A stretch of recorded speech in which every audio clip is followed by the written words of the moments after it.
lakle Inspector tayai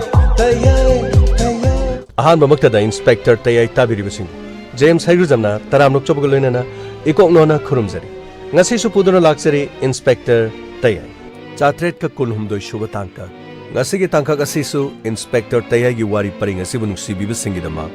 tongan wari kaya pujarak tunu semjari basingi manungda ngasi gi wari sisu wari makalam aba basing losin minasi hatta badina kanda thaminasi tabisi oi adugi manakti yam kaina sangai no police को बचा कर बनी याम ना माल आनी दाई जमाना तो चंचल रो अरे police ना अबेरा खानी है ओ कैसे तो रोये बसा खंग रे येंगे तो बोले अस लाखों में पुलिस ला आगे येंगे मैं आम उनसे मिगनो में करी नो खंग दी मैं आपसी ना बा सिंगो में एक्सीडेंट हो मी पुंची कन नो खोटे फोन टावर पैसा यो ब्र सना लिक सिब्रा खुदोब सिब्रा नि येंगे वनी जा जानी को लमदम से ले मी जिंगी असो अपन में थोक मोबाइल पुथो नम लेबा गुम मी कन में वखन दी था दोखरे angakpani ko lamdam ji tawri singi sa masa gi oijaba thibeda ba mi gi hanna tuni yengba jana angakpani punamak se loina lepak ta khara phumba khara na lauba madani nomadi soidra banga kan awana ta ba kananu kari noina hona ri noina da omsan da tholo me police la ane me lai noi khang ne no lai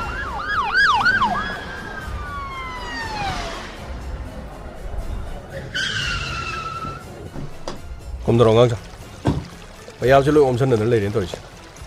sir करीनो इसें जो खरग चे लेने sir लो यानी मनाक side सिगिनुंग मथक song चलो करीनो sir सिदी पुरे जो ngakta ni ne sir करीनो मागी ममाई जे नुंग गुमना सोबो माले दे sir गमै करी करे पोचै तायो राहुल सर स्ट्रगल की करी करे ते लेगे अदु गाड़ी मनु दे से संग ओवर कनानु मस खंगनबा फनी सर संतोष सर करी माली थोक सियंग सर सिदी हाट पदी मफम जे हाट माल मागी सी स्वाइ जे खुराइ गे येसली जे स्वाइ नुंग जे तोरम दो माले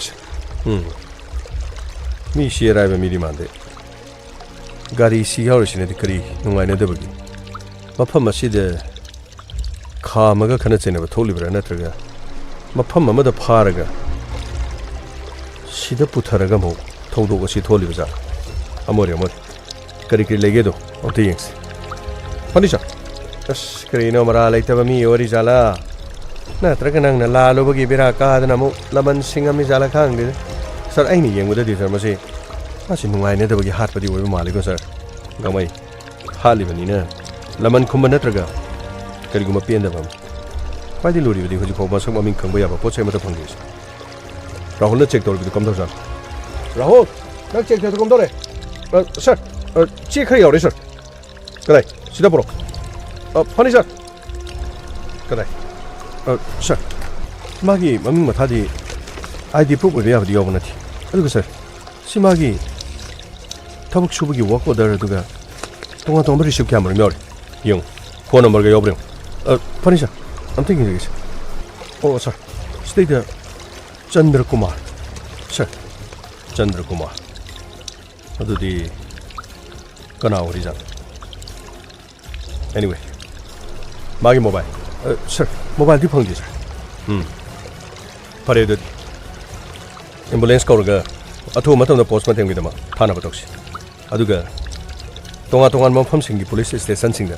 asi bam leira hadana photo na singma si thaka social media da su paw si yongna na baduga media person singda su pani sir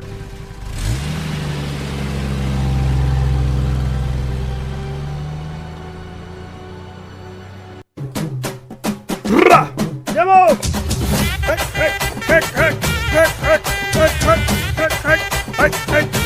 Karino tauri du welcome manung sida di karino nang su khare di jagoi sabdu to ko faida yamo aigi aina training ko timna ne dara sojalakwa adugini hadaki yamo khangge da welcome si laugane na khalamba Argentina su nga da pothokre as thajaram ba Germany su Asia gi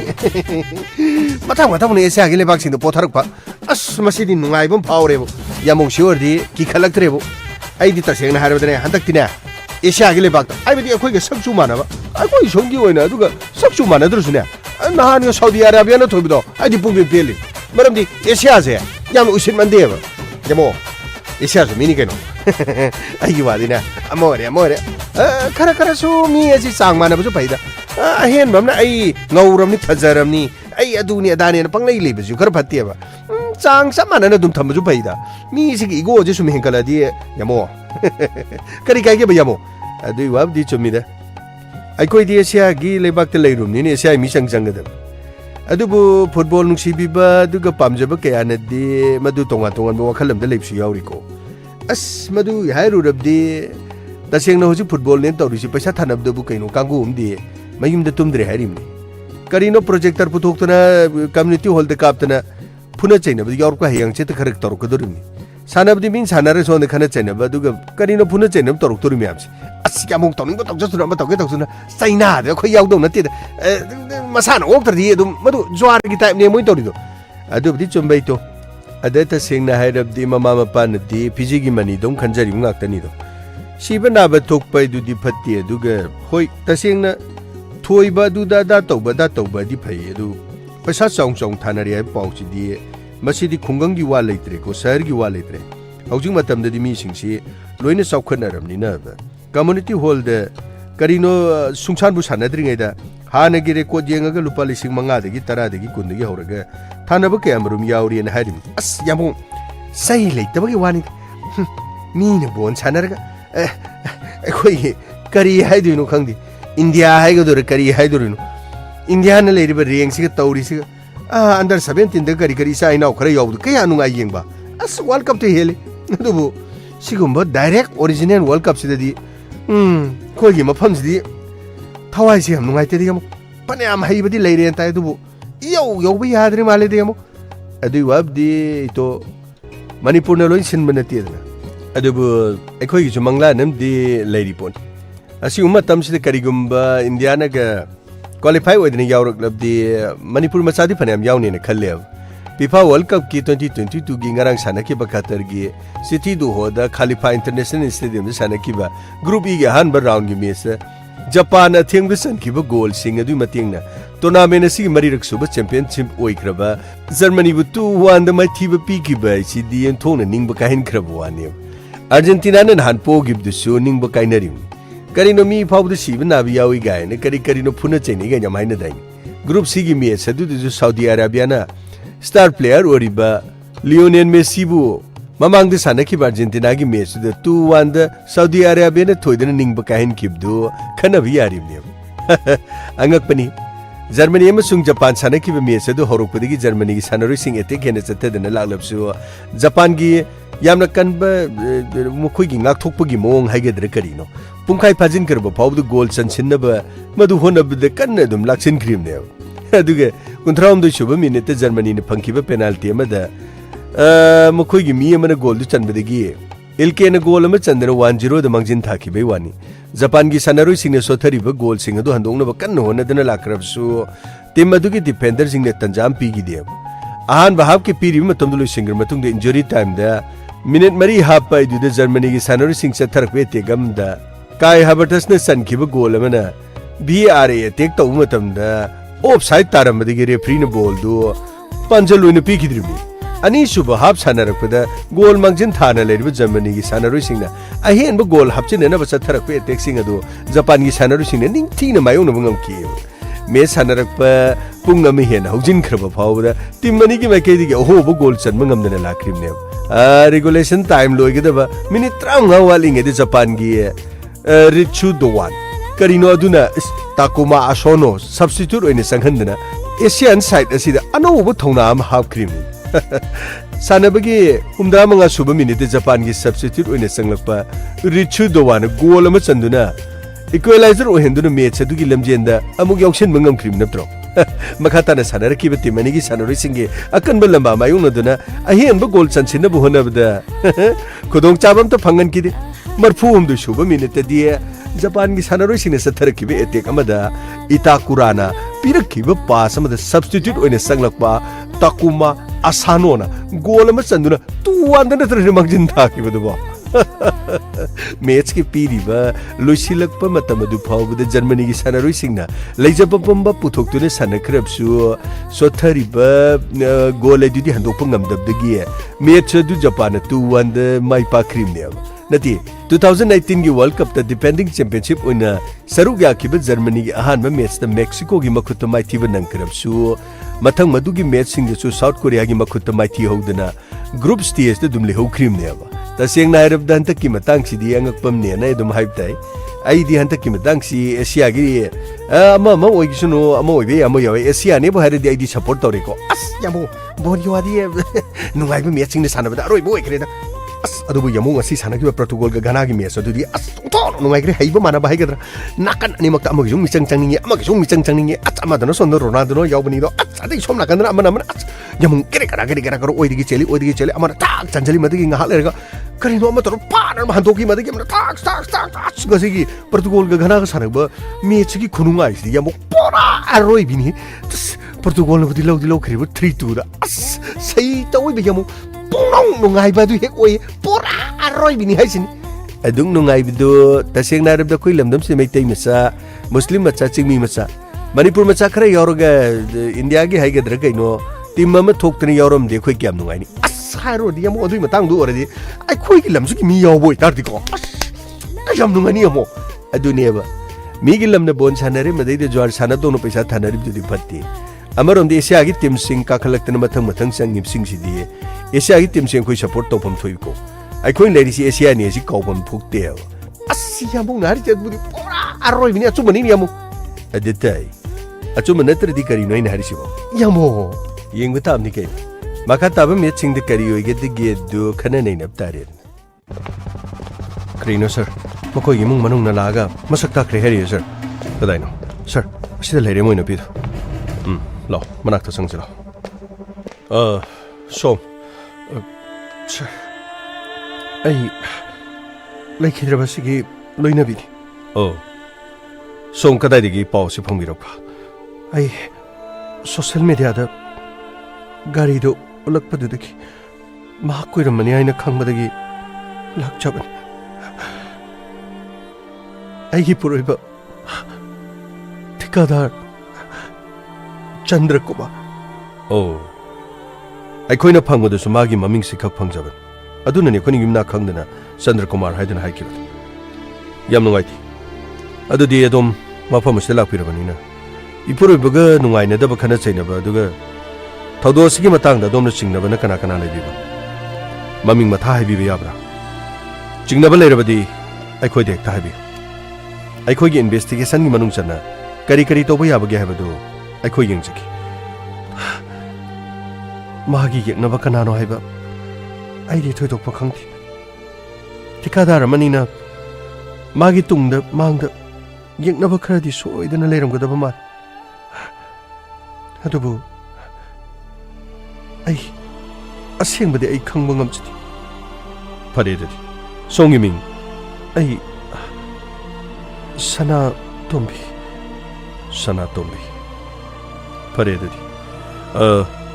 सोंगी पुरोइबगी postmortem लोरगा माकी मसांग सि नुमिदांग वरम पुबियान अदुगा मना माकी मिसियसि मतंगदा सोमनसु चिंगनबा मी लेत्रे हारबनिना करिगुंबा अदोमना निंगसिंगलपा अखोइदा पाउ तमनिंगबा लेरबदि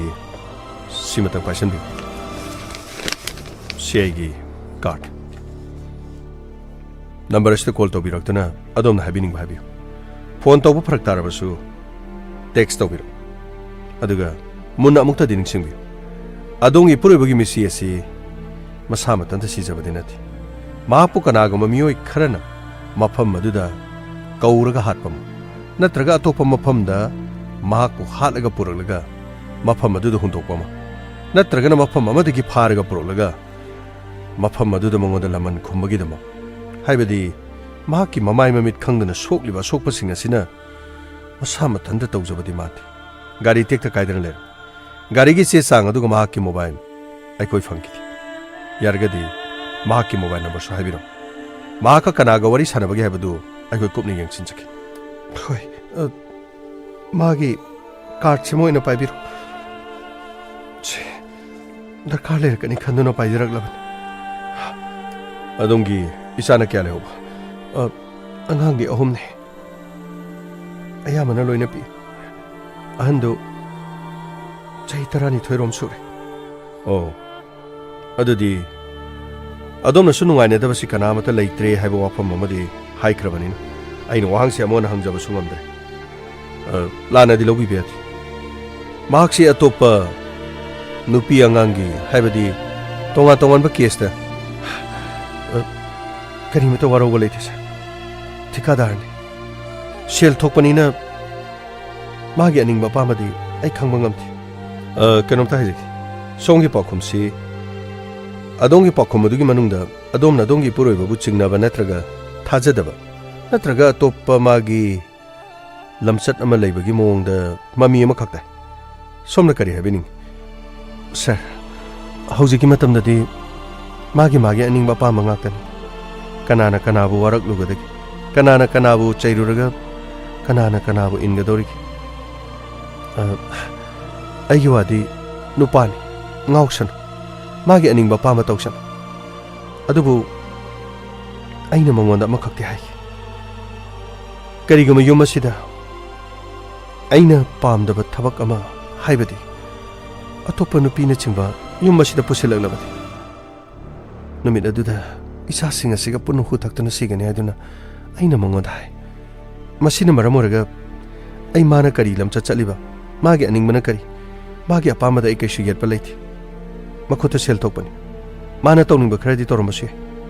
ꯑꯗꯨꯒ ꯑꯩꯒꯤ ꯋꯥꯐꯝꯁꯤꯅ ꯃꯍꯥꯛ ꯇꯧꯏ ꯑꯃꯁꯨꯡ ꯇꯧꯗꯦ ꯍꯥꯏꯕꯗꯤ ꯑꯩ ꯍꯥꯏꯖꯔꯣꯏ. ꯇꯧꯕ꯭ꯔꯥ ꯇꯧꯗꯕ꯭ꯔꯥ ꯑꯩ ꯈꯪꯕ ꯉꯝꯗꯦ. ꯑꯗꯨꯕꯨ ꯁꯥꯔ, ꯁꯤꯔꯤꯕꯁꯦ ꯑꯩꯒꯤ ꯄꯨꯔꯣꯏꯕꯅꯤ. ꯑꯗꯨꯒ ꯑꯩꯒꯤ ꯏꯆꯥꯁꯤꯡꯒꯤ ꯃꯈꯣꯏꯒꯤ ꯑꯄꯣꯛꯄ ꯃꯄꯥꯅꯤ. ꯃꯥꯕꯨ ꯀꯅꯥꯅ ꯀꯔꯤꯒꯤꯗꯃꯛ ꯑꯁꯨꯛ ꯇꯝꯊꯤꯅ ꯍꯥꯠꯂꯤꯕ? ꯏꯄꯨꯔꯣꯏꯕꯅ ꯆꯨꯝꯂꯝꯒꯅꯤ, ꯏꯄꯨꯔꯣꯏꯕꯅ ꯃꯇꯝ ꯄꯨꯝꯅꯃꯛꯇ ꯑꯐꯕ ꯇꯧꯔꯝꯒꯅꯤ ꯍꯥꯏꯕꯒꯤ ꯋꯥꯐꯝ ꯅꯠꯇꯅ ꯃꯥꯅ ꯂꯥꯜꯂꯝꯂꯕꯁꯨ ꯀꯅꯥꯗ ꯀꯔꯤꯒꯤ ꯂꯥꯜꯂꯨꯕꯅꯣ? ꯃꯥꯒꯤ ꯃꯔꯥꯜꯗꯨ ꯀꯔꯤ? ꯅꯠꯇ꯭ꯔꯒꯅ ꯃꯔꯥꯜ ꯁꯨꯡꯂꯩ ꯂꯩꯇꯅ ꯃꯍꯥꯛꯄꯨ ꯀꯅꯥꯅ ꯀꯔꯤꯒꯤꯗꯃꯛꯇ ꯍꯥꯠꯄꯤꯔꯤꯕꯅꯣ? ꯃꯁꯤꯃꯇꯪꯗꯤ ꯊꯤꯕꯤꯕ ꯌꯥꯔꯗꯤ ꯑꯗꯨꯃꯇꯪ ꯊꯤꯕꯤꯌꯨ. ꯄꯤꯛꯂꯤꯕ ꯃꯆꯥꯁꯤꯡꯁꯤꯅ ꯍꯌꯦꯡ ꯆꯥꯎꯔꯛꯂꯒ ꯋꯥꯍꯪ ꯑꯁꯤ ꯍꯪꯂꯛꯂꯕꯗꯤ ꯋꯥꯍꯪ ꯑꯁꯤꯒꯤ ꯄꯥꯎꯈꯨꯝ ꯑꯩꯅ ꯄꯤꯕ ꯉꯝꯅꯅꯕ ꯃꯗꯨꯒꯤ ꯊꯧꯅꯥꯗꯨꯇꯪꯗꯤ ꯑꯩꯉꯣꯟꯗ ꯄꯤꯕꯤꯌꯨ. ꯃꯁꯤꯃꯇꯪꯗꯤ ꯃꯇꯦꯡ ꯄꯥꯡꯕꯤꯌꯨ ꯁꯥꯔ. ꯋꯥꯔꯧꯕꯤꯕ ꯌꯥꯗꯦ. ꯁꯅꯥꯇꯣꯃꯤꯒꯤ ꯋꯥꯐꯝꯁꯤ ꯂꯧꯁꯤꯟꯖꯔꯤ. ꯑꯗꯨꯒ ꯌꯥꯔꯒꯗꯤ ꯑꯩꯈꯣꯏꯗ ꯀꯣꯑꯣꯄꯔꯦꯁꯟ ꯄꯤꯕꯤꯌꯨ. ꯑꯗꯣꯝꯒꯤ ꯃꯥꯏꯊꯣꯡꯗ ꯑꯗꯨꯒ ꯑꯗꯣꯝꯒꯤ ꯊꯃꯣꯏꯗ ꯇꯥꯔꯤꯕ ꯑꯋꯥꯕꯗꯣ ꯑꯩꯈꯣꯏ ꯈꯪꯖꯩ. ꯏꯄꯨꯔꯣꯏꯕꯒ ꯃꯔꯤ ꯀꯥ ꯍꯦꯟꯅ ꯐꯕ ꯑꯃꯁꯨꯡ ꯐꯠꯇꯕ ꯃꯗꯨꯃꯗꯤ ꯑꯩꯈꯣꯏ ꯊꯤꯖꯔꯔꯣꯏ. ꯇꯧꯕꯗꯗꯤ ꯏꯄꯨꯔꯣꯏꯕꯒ ꯂꯩꯅꯔꯤꯕ ꯃꯔꯤꯗꯨ ꯑꯗꯣꯝꯒꯤ ꯏꯆꯥꯁꯤꯡꯒꯤ ꯌꯦꯡꯂꯒ ꯑꯩꯈꯣꯏꯗ ꯀꯣꯑꯣꯄꯔꯦꯁꯟ ꯈꯤꯇꯪꯗꯤ ꯄꯤꯕꯤꯌꯨ. ꯑꯩꯈꯣꯏꯗ ꯍꯥꯏꯗꯣꯛꯄ ꯌꯥꯕ ꯑꯃꯗꯤ ꯌꯥꯗꯕ ꯋꯥꯐꯝ ꯂꯩꯔꯒꯁꯨ ꯑꯩꯈꯣꯏꯗ ꯁꯦꯡꯅ ꯍꯥꯏꯕꯤꯌꯨ. ꯁꯥꯔ, ꯑꯩꯒꯤꯗꯤ ꯑꯔꯣꯠꯄ ꯀꯔꯤꯒꯨꯝꯕ ꯑꯃꯠꯇ ꯂꯩꯇꯦ. ꯑꯩꯅ ꯍꯥꯏꯖꯔꯤꯕꯁꯤꯡꯁꯦ ꯑꯆꯨꯝꯕ ꯉꯥꯛꯇꯅꯤ. ꯑꯗꯨꯒ ꯃꯁꯤꯗꯒꯤ ꯍꯦꯟꯕꯗꯤ ꯁꯥꯔ ꯈꯣꯏꯅ ꯊꯤꯕꯤꯔꯣ. ꯇꯉꯥꯏꯐꯗꯕꯁꯤꯡ ꯑꯩ ꯂꯣꯏꯅ ꯀꯣꯑꯣꯄꯔꯦꯁꯟ ꯄꯤꯖꯒꯅꯤ. ꯁꯥꯔ, ꯑꯗꯨꯗꯤ ꯑꯩ ꯆꯠꯆꯔꯒꯦ. ꯐꯅꯤ ꯐꯅꯤ. ꯄꯣꯁꯃꯣꯔꯇꯦꯝ ꯂꯣꯏꯔꯒ ꯃꯁꯥꯁꯤ ꯂꯧꯕꯤꯕ ꯌꯥꯔꯦ. ꯑꯗꯨꯗꯤ ꯑꯩ ꯑꯃꯨꯛ ꯆꯠꯆꯔꯨꯒꯦ ꯁꯥꯔ. ꯐꯅꯤ ꯐꯅꯤ. ꯑꯁ ꯀꯔꯤꯅꯣ ꯁꯥꯔ, ꯑꯁꯤ ꯃꯥꯒꯤ ꯅꯨꯄꯤꯁꯤꯗꯤ ꯅꯨꯄꯥꯕꯨ ꯐꯅꯌꯥꯝ ꯅꯨꯡꯁꯤꯕꯗꯤ ꯃꯥꯟꯗꯦꯗ ꯁꯥꯔ. ꯀꯔꯤꯅꯣꯃꯗꯤ ꯏꯔꯩ ꯂꯩꯕ ꯃꯥꯜꯂꯤꯗ ꯁꯥꯔ. ꯒꯥꯡꯃꯩ, ꯑꯁꯦꯡꯕ ꯆꯨꯝꯕ ꯈꯪꯗ꯭ꯔꯤꯉꯩꯗ ꯑꯩꯈꯣꯏꯅ ꯍꯥꯏꯕꯗꯤ ꯂꯥꯟꯒꯅꯤ. ꯑꯗꯨꯒ ꯁꯟꯇꯣꯁ, ꯁꯥꯔ, ꯃꯥꯒꯤ ꯀꯥꯔꯗꯁꯦ ꯄꯥꯏꯁꯤꯜꯂꯨ. ꯐꯅꯤ ꯁꯥꯔ. ꯑꯗꯨꯒ ꯑꯊꯨꯕ ꯃꯇꯝꯗ ꯍꯥꯏꯈꯣ. ꯅꯝꯕꯔ ꯑꯁꯤ CDR ꯔꯦꯀꯣꯔꯗ ꯆꯤꯡꯊꯣꯛꯑꯒ ꯐꯣꯟ ꯑꯁꯤꯗ ꯀꯅꯥ ꯀꯅꯥ ꯋꯥꯔꯤ ꯁꯥꯟꯅꯕꯒꯦ, ꯂꯥꯁ ꯀꯣꯜ ꯀꯅꯥꯅꯣ, ꯅꯝꯕꯔ ꯑꯗꯨꯒꯤ ꯑꯦꯗ꯭ꯔꯦꯁ ꯃꯗꯨ ꯈꯪꯅꯅꯕ ꯍꯣꯠꯅꯁꯤ. ꯐꯅꯤ ꯁꯥꯔ. ꯌꯥꯔꯤꯃꯈꯩ ꯈꯔ ꯊꯨꯅꯕ ꯍꯣꯠꯅꯖꯒꯦ. ꯈꯔ ꯊꯨꯅ ꯍꯥꯏꯈꯣ.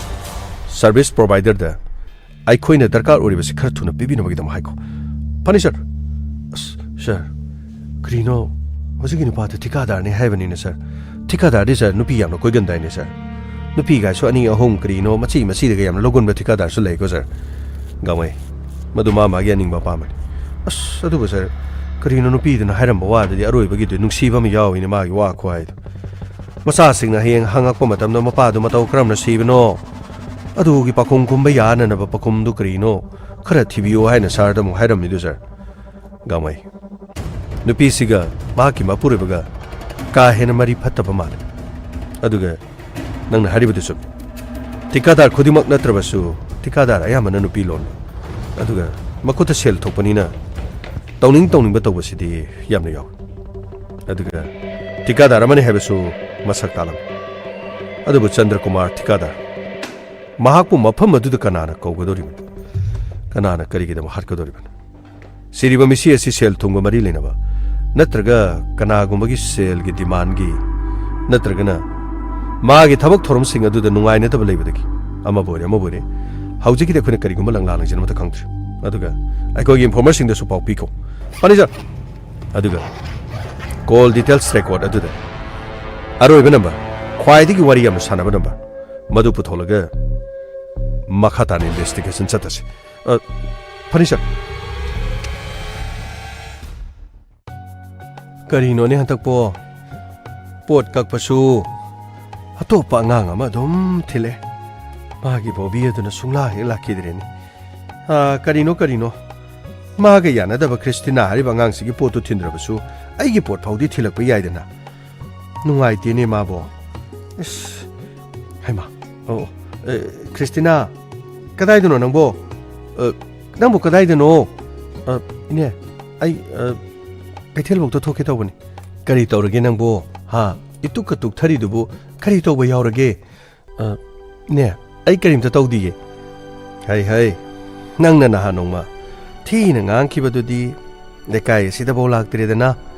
ꯑꯩꯒꯤ ꯄꯣꯠ ꯀꯛꯄꯗꯁꯨ ꯄꯣꯠ ꯑꯃꯠꯇ ꯄꯨꯔꯛꯇ꯭ꯔꯦ ꯑꯇꯣꯞꯄ ꯅꯨꯄꯥ ꯑꯃꯅꯤ ꯁꯤꯟꯗꯅ ꯂꯥꯛꯏ ꯅꯨꯃꯤꯠ ꯑꯗꯨꯗꯒꯤ ꯃꯥꯗꯤ ꯏꯀꯥꯏꯔꯕ꯭ꯔꯥ ꯀꯔꯤꯅꯣ ꯑꯃꯨꯛ ꯍꯟꯅ ꯂꯥꯛꯈꯤꯗ꯭ꯔꯦꯅꯦ ꯏꯅꯦ ꯋꯥꯐꯝ ꯑꯗꯨꯕꯨ ꯍꯩ ꯅꯪꯅ ꯊꯤꯅ ꯉꯥꯡꯈꯤꯕꯗꯨꯗꯒꯤ ꯂꯥꯛꯇ꯭ꯔꯦ ꯍꯥꯏꯕꯅꯤꯅꯦ ꯅꯈꯣꯏꯒꯤ ꯂꯥꯛꯇ꯭ꯔꯁꯨ ꯑꯩꯒꯤ ꯐꯥꯎꯕꯗꯤ ꯃꯥ ꯄꯤꯔꯛꯄ ꯌꯥꯏꯗꯅ ꯀꯔꯤꯅꯣ ꯑꯩꯒꯤꯗꯤ ꯏꯆꯥꯒꯨꯝꯕꯅꯤ ꯃꯥꯒ ꯑꯩꯒ ꯀꯔꯤꯁꯨ ꯃꯔꯤ ꯊꯣꯛꯅꯗꯦ ꯑꯗꯨꯕꯨ ꯅꯨꯃꯤꯠ ꯑꯗꯨꯗ ꯃꯍꯥꯛꯅ ꯃꯄꯤ ꯇꯩꯊꯣꯛꯇꯨꯅ ꯆꯠꯈꯤꯕꯗꯨꯗꯤ ꯃꯗꯨꯗꯤ ꯏꯕꯦꯝꯃ ꯊꯣꯛꯅ ꯅꯨꯡꯉꯥꯏꯈꯤꯗ꯭ꯔꯦꯍꯦ ꯁꯩꯇ ꯃꯤ ꯑꯃꯒꯤ ꯃꯃꯤꯠꯇꯒꯤ ꯃꯄꯤ ꯇꯥꯍꯟꯕ ꯃꯤ ꯑꯃꯒꯤ ꯊꯃꯣꯏ ꯅꯥꯈꯤꯕ ꯍꯥꯏꯕꯁꯤꯗꯤ ꯀꯩꯗꯧꯉꯩꯗꯅꯦ ꯏꯁꯣꯔꯅ ꯌꯥꯔꯣꯏꯀꯣ ꯏꯁꯣꯔꯅ ꯌꯥꯔꯣꯏ ꯏꯅꯦ ꯑꯩ ꯐꯣꯟꯁꯦ ꯔꯤꯆꯥꯔꯖ ꯑꯝꯇ ꯍꯥꯞꯆꯔꯨꯒꯦ ꯑꯗꯨꯒ ꯐꯣꯟꯁꯤꯁꯨ ꯈꯤꯇꯪ ꯕꯦꯔꯥ ꯑꯃ ꯇꯧꯕ ꯃꯥꯟꯕ ꯍꯩꯃꯥ ꯅꯪꯒꯤ ꯐꯣꯟꯗꯨꯗꯤ ꯌꯥꯝꯅ ꯇꯥꯡꯉꯤ ꯍꯥꯏꯗꯥꯏꯅꯦ ꯀꯩꯗꯧꯔꯒꯦ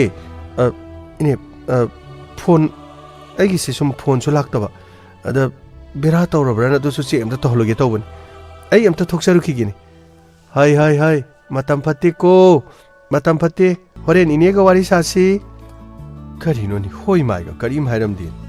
ꯃꯑꯣꯡ ꯑꯃꯅꯤꯀꯣ ꯃꯁꯤ ꯑꯉꯥꯡꯁꯦ ꯃꯥꯅꯅꯦ ꯊꯤꯅ ꯍꯦꯛ ꯉꯥꯡꯕꯤꯗꯅꯅꯦ ꯕꯣꯕꯤꯗꯨ ꯍꯦꯛ ꯂꯥꯛꯇ꯭ꯔꯦ ꯋꯥꯅꯤ ꯈꯪꯗꯦꯗ ꯇꯧꯔꯤꯁꯦ ꯀꯔꯤꯅꯣ ꯀꯔꯤꯅꯣ ꯄꯨꯂꯤꯁ ꯒꯥꯔꯤꯅꯤꯅꯦ ꯀꯩꯗꯧꯔꯖꯥꯠꯅꯣ ꯁꯤꯅ ꯄꯨꯂꯤꯁ ꯌꯥꯝꯃꯤꯅꯦ ꯇꯧꯔꯤꯁꯤꯕꯣ ꯑꯩꯈꯣꯏꯔꯣꯝꯗꯒ ꯂꯥꯛꯏꯁꯤꯕꯣ ꯑꯩꯕꯣ ꯅꯠꯇꯦ ꯑꯩꯕꯨ ꯀꯔꯤ ꯂꯥꯜꯂꯨꯔꯖꯥꯠꯅꯣꯅꯦ ꯑꯩꯕꯣ ꯍꯩꯃꯥ ꯃꯃꯤꯠꯁꯦ ꯑꯩꯉꯣꯟꯗ ꯁꯨꯝ ꯌꯦꯡꯉꯛꯑꯦ ꯁꯣꯝꯗ ꯁꯨꯝ ꯆꯪꯉꯛꯑꯦ ꯀꯩꯅꯣ ꯇꯧꯔꯤꯁꯤꯕꯣ ꯑꯩꯕꯨ ꯀꯔꯤꯅꯣ ꯇꯦꯃꯥ ꯋꯥ ꯑꯃꯇ ꯍꯪꯖꯒꯦ ꯀꯔꯤꯅꯣ ꯏꯕꯨꯡꯉꯣ ꯀꯔꯤ ꯇꯧꯔꯦ ꯀꯔꯤꯅꯣ ꯏꯇꯩꯃꯅ ꯃꯃꯤꯠꯇꯨ ꯁꯨꯃꯥꯏꯅ ꯂꯣꯏꯅ ꯌꯨꯡꯈꯠꯂꯒ ꯁꯨꯃꯥꯏꯅ ꯇꯧ ꯂꯩꯕꯗꯨ ꯀꯔꯤꯅꯣ ꯏꯇꯩꯃꯒꯤ ꯃꯃꯤꯠꯇꯨꯗꯤ ꯀꯔꯤꯅꯣ ꯀꯤꯕ ꯃꯃꯥꯜꯂꯤꯅꯦ ꯏꯕꯨꯡꯉꯣ ꯄꯨꯂꯤꯁ ꯎꯔꯒ ꯍꯔꯥꯎꯒꯗ꯭ꯔꯅꯦ ꯄꯨꯂꯤꯁ ꯎꯔꯒ ꯑꯩꯕꯨ ꯊꯥꯕꯜ ꯆꯣꯡꯒꯗ꯭ꯔꯣ ꯅꯣꯏꯅꯅꯦ ꯆꯞ ꯌꯨꯡꯅ ꯅꯃꯤꯠꯇꯨ ꯌꯦꯡꯉꯦꯅ ꯁꯣꯝꯗ ꯆꯪꯁꯤꯜꯂꯛꯑꯕꯅꯤꯅ ꯄꯥꯈꯠꯇꯅ ꯀꯔꯤꯅꯣ ꯌꯦꯡꯉꯕꯅꯤꯅꯦ ꯀꯔꯤꯅꯣꯅꯤ ꯏꯕꯨꯡꯉꯣ ꯏꯇꯩꯃ ꯑꯗꯨꯒꯤ ꯅꯠꯇꯦꯗ ꯏꯇꯩꯃ ꯁꯨꯃꯥꯏꯅ ꯇꯧꯕꯅꯤ ꯁꯤꯗꯒꯤ ꯀꯔꯤꯅꯣ ꯈ꯭ꯔꯤꯁꯇꯤꯅꯥ ꯀꯧꯕ ꯑꯉꯥꯡ ꯑꯃꯁꯤꯗ ꯀꯔꯤ ꯑꯉꯥꯡ ꯑꯃ ꯂꯩꯕ꯭ꯔꯣ ꯀꯩꯗꯧꯔꯦ ꯏꯕꯨꯡꯉꯣ ꯈ꯭ꯔꯤꯁꯇꯤꯅꯥ ꯀꯩꯗꯧꯔꯦ ꯂꯩ ꯍꯧꯖꯤꯛ ꯈꯛꯇꯁꯨ ꯁꯤꯗꯅꯦ ꯑꯁꯤ ꯀꯩꯊꯦꯜ ꯃꯆꯤꯟꯁꯤꯗ ꯊꯣꯛꯈꯤ ꯉꯥꯏꯍꯥꯛ ꯂꯩꯔꯗꯤ ꯂꯥꯛꯑꯅꯤ ꯏꯇꯩꯃ ꯃꯈꯣꯏꯒꯤ ꯃꯌꯨꯝꯅ ꯀꯔꯝꯕꯅꯣ ꯃꯌꯨꯝꯗꯤ ꯁꯤꯗꯅꯤ ꯇꯨ ꯑꯩꯒꯤꯁꯤ ꯊꯣꯡꯒꯥꯟꯁꯦ 1 2 3 ꯑꯁꯤꯗ ꯆꯨꯝꯅ ꯆꯪꯉꯤꯁꯦ ꯆꯨꯝꯅ ꯊꯧꯖꯟꯕꯤꯔꯛꯑꯣꯁꯦ ꯃꯣꯏ ꯊꯣꯡꯒꯥꯟ ꯀꯔꯤ ꯂꯩꯔꯒꯦ ꯏꯕꯨꯡꯉꯣ ꯑꯩꯈꯣꯏꯕꯨ ꯈꯪꯖꯕ ꯌꯥꯕ꯭ꯔꯅꯦ ꯏꯕꯨꯡꯉꯣ? ꯇꯦꯃ ꯃꯤ ꯑꯃꯈꯛꯀꯤ ꯈꯣꯡꯒꯨꯜ ꯏꯔꯛꯄ ꯑꯗꯨꯒ ꯁꯣꯏꯗꯅꯃꯛꯀꯤ ꯈ꯭ꯔꯤꯁꯇꯤꯅꯥ ꯍꯥꯏꯔꯤꯕꯁꯤꯅ ꯈꯪꯉꯝꯒꯗ꯭ꯔꯥ ꯍꯥꯏꯗꯅ ꯍꯪꯒꯦ ꯂꯥꯛꯄ ꯑꯗꯨꯗꯤ ꯑꯩꯈꯣꯏ ꯏꯃꯨꯡꯗ ꯑꯃꯨꯛꯇꯪ ꯑꯩꯈꯣꯏ ꯆꯪꯖꯔꯨꯈꯤ ꯏꯕꯨꯡꯉꯣ ꯑꯩꯁꯨ ꯂꯝꯕꯤ ꯇꯥꯛꯄꯒꯤ ꯂꯥꯛꯄ ꯌꯥꯒꯗ꯭ꯔꯣ? ꯌꯥꯅꯤ ꯌꯥꯅꯤ ꯇꯦꯃ ꯐꯔꯦ ꯐꯔꯦ ꯏꯕꯨꯡꯉꯣ ꯑꯩ ꯇꯥꯛꯆꯒꯦ ꯁꯣꯝꯗ ꯂꯥꯛꯄꯤꯌꯨ ꯁꯣꯝꯗ ꯂꯥꯛꯄꯤꯌꯨ ꯁꯣꯝꯗ ꯂꯩꯔꯦ ꯒꯥꯔꯤꯗꯤ ꯃꯅꯨꯡ ꯇꯥꯅ ꯊꯧꯖꯟꯕꯗꯤ ꯅꯨꯡꯉꯥꯏꯔꯔꯣꯏ ꯁꯣꯝꯗ ꯂꯥꯛꯄꯤꯌꯨ ꯑꯁ ꯀꯔꯤꯅꯣ ꯌꯥꯝꯅ ꯊꯋꯥꯏ ꯌꯥꯎꯅꯗꯤ ꯍꯣꯠꯅꯕꯤꯔꯦꯗꯀꯣ ꯏꯇꯩꯃꯅ ꯏꯇꯩꯃ ꯀꯔꯤꯅꯣ ꯍꯧꯖꯤꯛꯀꯤ ꯃꯇꯝꯁꯤꯕꯨ ꯃꯤꯁꯤ ꯌꯥꯝꯅ ꯐꯠꯅꯗ꯭ꯔꯦꯗꯀꯣ ꯏꯇꯩꯃ ꯑꯁ ꯏꯕꯨꯡꯉꯣ ꯃꯤꯗꯤꯅꯦ ꯐꯠꯇꯕꯒꯤ ꯐꯠꯇꯕ ꯉꯥꯛꯇ ꯉꯥꯏꯔꯕꯅꯤ ꯇꯨ ꯁꯤꯗ ꯂꯩꯔꯦ ꯃꯈꯣꯏꯒꯤ ꯃꯄꯥꯅꯦ ꯁꯤꯅ ꯇꯥꯏꯕꯣꯜ ꯀꯔꯤ ꯄꯨꯂꯤꯁ ꯂꯥꯛꯏꯁꯤꯅ ꯑꯩꯈꯣꯏ ꯇꯉꯥꯏ ꯐꯗꯕ ꯑꯃꯒꯤ ꯂꯥꯛꯆꯕꯅꯤ ꯑꯗꯣꯝꯒꯤ ꯏꯆꯥꯅꯨꯄꯤꯁꯨ ꯀꯩꯊꯦꯜ ꯑꯁ꯭ꯋꯥꯏꯗ ꯊꯣꯛꯈꯤꯅ ꯇꯥꯔꯦ ꯑꯗꯨꯒ ꯌꯥꯔꯒꯗꯤ ꯃꯍꯥꯛ ꯈꯔ ꯊꯨꯅ ꯑꯃꯇꯪ ꯀꯧꯕꯤꯔꯒ ꯃꯐꯝ ꯑꯁꯤꯗ ꯑꯩꯈꯣꯏꯅ ꯈꯪꯅꯤꯡꯂꯤꯕ ꯋꯥꯐꯝꯁꯤ ꯑꯩꯈꯣꯏꯗ ꯀooperation ꯄꯤꯕꯤꯔꯗꯤ ꯌꯥꯝ ꯐꯅꯤ ꯏꯟꯁꯄꯦꯛꯇꯔ ꯀꯔꯤ ꯃꯇꯥꯡ ꯑꯣꯏꯕꯤꯔꯕꯅꯣ? ꯑꯩꯈꯣꯏꯕꯨ ꯈꯪꯖꯕ ꯌꯥꯒꯗ꯭ꯔꯥ? ꯑꯩꯈꯣꯏ ꯋꯥꯔꯧꯕꯤꯕꯗꯤ ꯌꯥꯗꯦꯀꯣ? ꯌꯥꯝꯕ ꯀꯔꯤꯁꯨ ꯈꯟꯕꯤꯔꯨꯅꯨ ꯊꯧꯗꯣꯛ ꯑꯁꯤ ꯆꯦꯟꯅꯔꯝꯗ꯭ꯔꯕꯗꯤ ꯀꯩꯁꯨ ꯀꯥꯏꯕꯗꯤ ꯂꯩꯇꯦ ꯁꯨꯝꯗꯧꯕꯅꯤ ꯑꯁꯤꯕ ꯍꯛꯆꯥꯡ ꯑꯃꯈꯛ ꯑꯩꯈꯣꯏ ꯐꯪꯕꯅꯤ ꯀꯔꯤ ꯍꯥꯏꯕ? ꯑꯁꯤꯕ ꯍꯛꯆꯥꯡ ꯑꯗꯨꯒ ꯑꯩꯈꯣꯏꯒꯗꯤ ꯋꯥꯔꯧꯕꯤꯕ ꯌꯥꯗꯦ ꯋꯥꯐꯝꯁꯤ ꯃꯨꯟꯅ ꯑꯃꯨꯛꯇꯪ ꯇꯥꯕꯤꯈꯣ ꯐꯪꯂꯤꯕ ꯑꯁꯤꯕ ꯃꯁꯥꯁꯤ ꯃꯃꯤꯡꯅ ꯆꯟꯗ꯭ꯔꯀꯨꯃꯥꯔ ꯀꯧꯏ ꯊꯤꯀꯥꯗꯥꯔ ꯄꯩꯁꯥ ꯌꯥꯝꯅ ꯄꯥꯏꯕ ꯍꯧꯖꯤꯛꯀꯤ ꯃꯇꯝꯒꯤ ꯌꯥꯝꯅ ꯐꯕ ꯀꯣꯟꯇ꯭ꯔꯦꯛꯇꯔ ꯑꯃꯅꯤ ꯍꯥꯏꯕ ꯇꯥꯔꯦ ꯃꯤꯅ ꯃꯁꯛꯁꯨ ꯌꯥꯝꯅ ꯈꯪꯕꯤꯕ ꯑꯗꯨꯕꯨ ꯃꯍꯥꯛꯁꯤ ꯇꯨꯔꯦꯜ ꯑꯃꯒꯤ ꯈꯣꯡꯅꯨꯡꯗ ꯃꯍꯥꯛ ꯑꯁꯤꯕ ꯃꯁꯥ ꯑꯣꯏꯅ ꯐꯪꯉꯤ ꯃꯍꯥꯛꯀꯤ ꯒꯥꯔꯤꯅ ꯇꯨꯔꯦꯜ ꯑꯗꯨꯒꯤ ꯃꯄꯥꯟꯗ ꯂꯩꯔꯝ ꯃꯍꯥꯛꯀꯤ ꯏꯃꯨꯡ ꯃꯅꯨꯡꯅ ꯃꯍꯥꯛ ꯃꯁꯛ ꯇꯥꯛꯏ ꯑꯗꯨꯒ ꯃꯍꯥꯛ ꯃꯆꯥ 3 ꯂꯩꯔꯕ ꯃꯄꯥ ꯑꯃꯅꯤ ꯃꯍꯥꯛꯀꯤ ꯂꯣꯏꯅꯕꯤꯁꯨ ꯂꯩ ꯑꯗꯨꯕु ꯍꯥꯏꯔꯤꯕ ꯃꯤꯑꯣꯏꯁꯤꯒꯤ ꯏꯟꯚꯦꯁꯇꯤꯒꯦꯁꯟ ꯑꯩꯈꯣꯏꯅ ꯆꯠꯊꯔꯛꯄ ꯃꯇꯝꯗ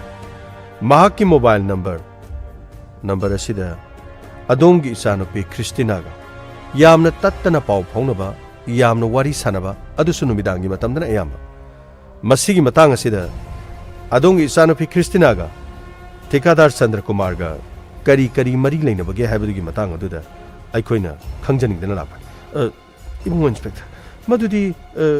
ꯏꯆꯥꯅꯨꯄꯤꯗꯒ ꯐꯣꯟ ꯇꯧꯔꯛꯄ ꯈꯣꯠꯄ ꯑꯣꯏꯔꯝꯒꯅꯤ ꯃꯤꯅ ꯐꯣꯟ ꯇꯧꯔꯒ ꯑꯩꯒꯤ ꯏꯆꯥꯅꯨꯄꯤꯅ ꯔꯤꯁꯤꯞ ꯇꯧꯔꯨꯕ ꯍꯥꯏꯕꯗꯨꯗꯤ ꯏꯆꯥꯅꯨꯄꯤꯁꯨ ꯂꯩꯁꯥꯕꯤꯅꯤ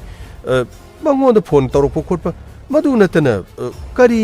ꯃꯥꯅꯗꯤ ꯊꯧꯗꯣꯛ ꯑꯁꯤꯗ ꯌꯥꯝꯕ ꯑꯗꯣꯝꯒꯤ ꯏꯆꯥꯅꯨꯄꯤ ꯂꯩꯁꯥꯕꯤꯅꯤ ꯃꯍꯥꯛꯀꯤ ꯃꯣꯕꯥꯏꯜ ꯅꯝꯕꯔꯗ ꯃꯁꯛ ꯈꯪꯗꯕ ꯃꯤ ꯑꯃꯅ ꯀꯣꯜ ꯇꯧꯔꯛꯄꯗ ꯊꯥ ꯑꯃ ꯍꯞꯇꯥ ꯑꯃ ꯅꯨꯃꯤꯠ ꯈꯔꯅꯤ ꯍꯥꯏꯕꯗꯨ ꯅꯠꯇꯦ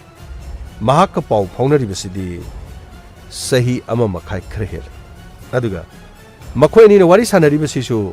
ꯌꯥꯅꯤꯡꯗꯕ ꯃꯤ ꯑꯃꯅ ꯋꯥꯔꯤ ꯁꯥꯔꯛꯄ ꯃꯇꯝꯗ ꯃꯤꯅꯤꯠ 1 ꯐꯥꯕ ꯍꯧꯅꯗꯦ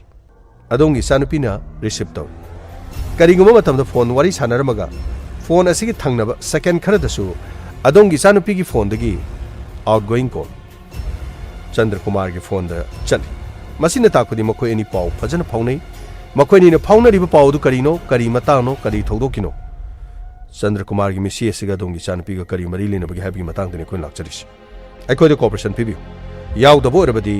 ꯃꯔꯥꯟ ꯀꯔꯤꯁꯨ ꯂꯩꯔꯣꯏ ꯑꯗꯨꯕꯨ ꯃꯤꯁꯤ ꯑꯁꯤꯒꯤ ꯏꯟꯚꯦꯁꯇꯤꯒꯦꯁꯟꯗ ꯀꯔꯤꯒꯨꯝꯕ ꯆꯦꯟꯅꯔꯝꯕ ꯇꯥꯔꯒꯗꯤ ꯂꯩꯁꯥꯕꯤ ꯃꯆꯥ ꯑꯣꯏꯔꯕꯁꯨ ꯆꯦꯟꯕꯨ ꯆꯦꯟꯅꯔꯝꯂꯕꯗꯤ ꯎꯄꯥꯏ ꯀꯔꯤꯃꯠꯇ ꯂꯩꯔꯣꯏ ꯏꯕꯨꯡꯉꯣ ꯈ꯭ꯔꯤꯁꯇꯤꯅꯥꯗꯤ ꯆꯪꯕꯨ ꯆꯪꯉꯤꯅꯦ ꯁꯤꯗꯩꯗ 이베마 라오 시다 라오 폴리스 라이세 낭원다 그이노마 항이에 라오 비나 와펌도 야마 그이슈 까이블레이트 락션 욕설락션 라오 시다 정점이로 밍 크리스티나 마네 사 크리스티나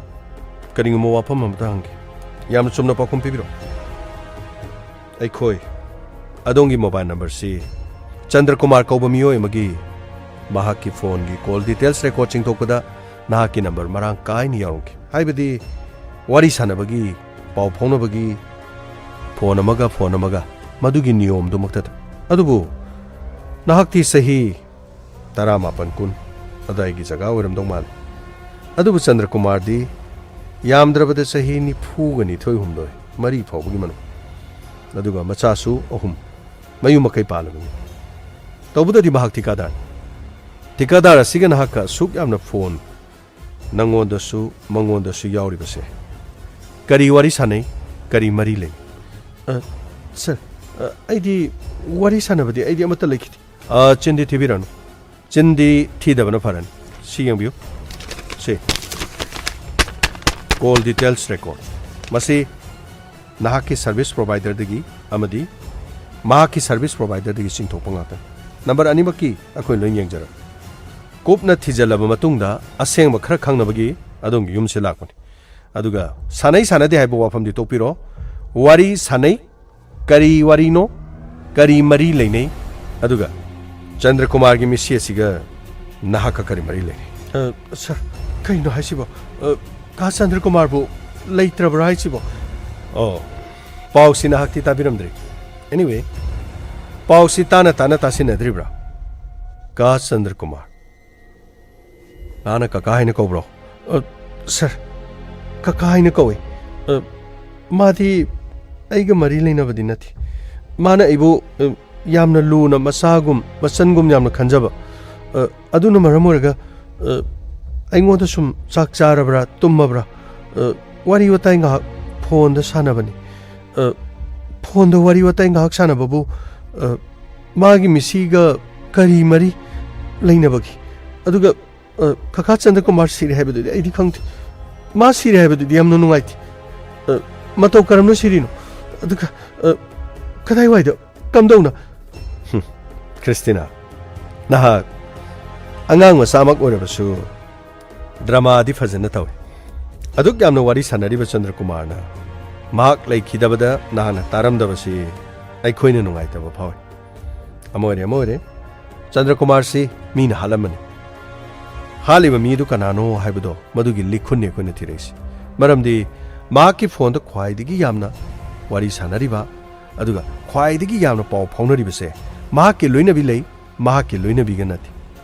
nahakan adurabadi nahaksu inkhalakli bi leisabi aman hoi Chandra Kumar nupi thire adubu nupi thiraba nupa mana nupi khangnaba yadi haibadi leitedana aduga nakhoi ani leinariba mari adu sengna hayo ai khoi da wari adugi matang da sengnayu nangna na khoi gi pabung khoi aduga lekai gi ne khoi sida lebista haiba nungai tragana ai khoi gi nupi police team yaur gari da kakhalaga custody manung da wari sana bana phadoiro ani di manung da pam bhabi sir ai di tasena mas sire habdi ai karimata tabadi leiti anyway mark sire haba khangdre pharen adubu Maka lainari ba mari si kari mari sir ay na nga say na hijack ba ay na kaka kog jaban masina tana topa kari sulaiti phone da nga tumabra larik paribra chak charabra sigumagi wari ngaktan atopa kari mata sanaba laiti Christina mi amaga minute kun wari sanaba mi amaga minute yankai pung amaga makai wari sanaba ba sibu chak charabra Pungkai ma lerega kari yen sangsai pungkai ma lerega na khoi gi di kari sai amuk pungkai ma lerega nang kai dori asum na habi abra krino sir magi makhuta ti pai se sir iPhone ka pai ne sir mayung gi yum lai kare si ga sir iPhone ka pai ba si bu kam do bajano sir